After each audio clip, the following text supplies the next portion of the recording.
ассалому алайкум дӯстони азиз, шумо дар канали Рохнамо ҳастед. Бо шумо ҳастам ман Мубориз Аҳадов.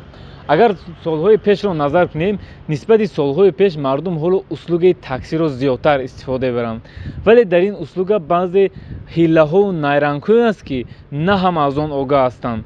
ман худам ҳам аз услугаи таксӣ бисёр истифода мебарам ва баъзе ҳилаҳои онро фаҳмидам ва хостам ки имрӯз як видеои кӯтоҳ карда шуморо огаҳ кунам, то расходҳои беҳуда сарф накунед. видеои имрӯзаи мо видеои кӯтоҳ бо маълумотҳои пурра мешавад. видеоро ба ёру дӯстони худ фиристед ва моро то охир ҳамроҳӣ кунед. биёед сараввал дар бораи проекти нави алабум каме маълумот медиҳам. аз ин пас шумо борҳои хурди худро метавонед тариқи алабум логистик дар муддати кӯтоҳ ба Тоҷикистон равон кунед. баъзе ҳуҷҷатҳо, баъзе чизҳои хурд бачаҳои мо аз интернет магазинҳо чиз заказ мекунанд, вале онҳо доставка ба Тоҷикистон надоранд. алабум логистик ин чизҳоро то Тоҷикистон бурда мерасонад. инчунин аз ширкати алабум қариб ҳама намуди смартфонҳо, айфонҳо, баъзе телефонҳои кнопочни зарядаш бақувват ва боз якчанд намуди аксессуарҳои хубро низ метавонед дастрас кунед. аз ҷумлаи мини кондитсионер, массаҷкунак, баъзе наушникҳои беспроводноӣ ва боз якчанд чизҳои интереснаи дигар.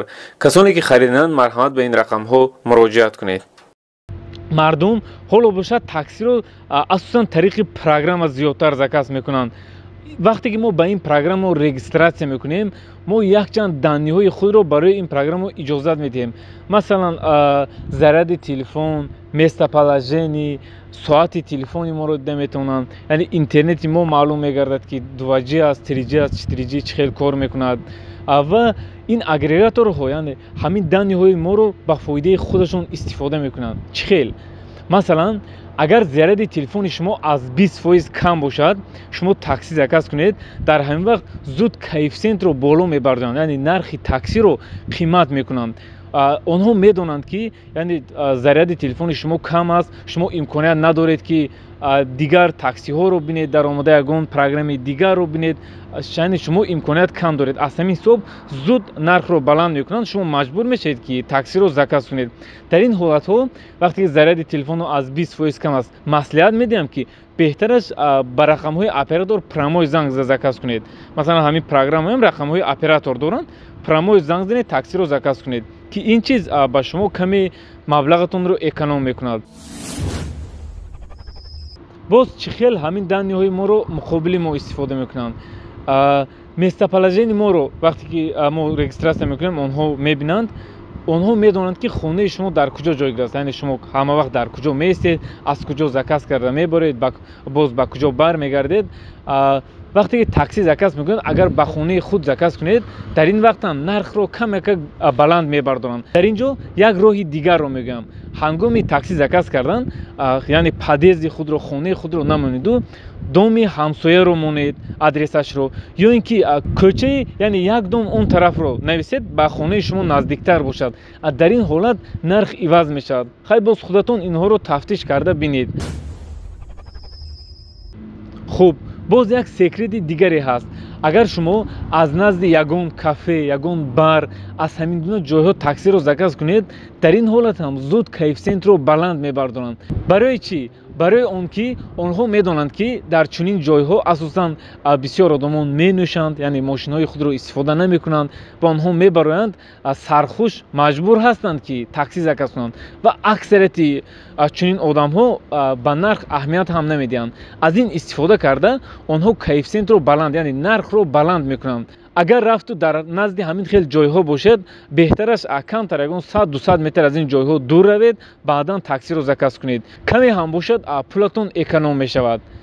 боз дар ҳолатҳои час пик ҳаст. масалан вақти час пик асосан аз соатҳои 8:30 то 9 зиёдтар дар ҳамин вақт нархҳо, яъне коэффициент беҳад боло меравад. агар шумо ҳар рӯз кор меред ё аз услугаи такси дар як вақт зиёд истифода мекунед, беҳтараш 15 дақиқа пеш тақрибан дар 8:15, 8:20 заказ кунед, ё ин ки бегаҳ бошад, баъзан аз соатҳои 6 то соатҳои 10 такам 7. ин ҳамин вақтам вақти часпик ҳаст. кӯшиш кунед ки дар ҳамин вақтҳо аз услугаи такси кам истифода кунед, чунки шумо беҳуда нархро 2 баробар зиёд медиҳед ва пули худро расход мекунед. باز یک سببی баланд шудани нархро мегӯям.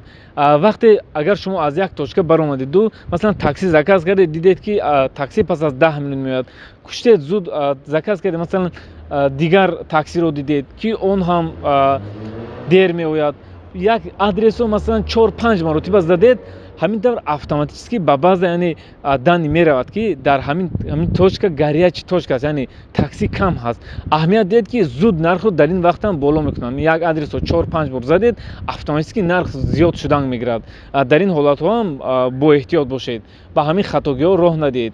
хуб дӯстон азиз, ин буд якчанд маълумотҳои кӯтоҳе ки оиди баланд шудани нархи таксӣ гуфта гузаштам, то ин ки шумо ҳамин секретҳоро донед ва расходҳои зиёдӣ накунед ва пули худро эконом кунед.